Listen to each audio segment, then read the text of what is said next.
Hello viewers, you're welcome to my channel.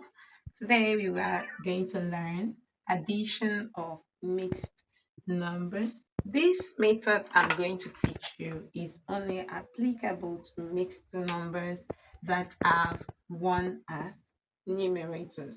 So let's get started. First of all, you add your whole numbers. So we have 3 plus 2, which is going to give you what? 5.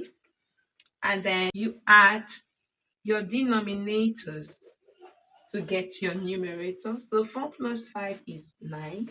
To get your denominator, you multiplying same denominator. So 4 times 5 is going to give you what? 20. So we move to the next question. First, you add your whole numbers. 4 plus 5 will give you what? 9.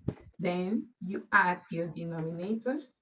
So 2 plus 3 will give you what? 5. You multiply your denominator to get your denominator. So 2 times 3 is 6. So you're going to try this for me and put your answer in the comment section. I hope you learned something today.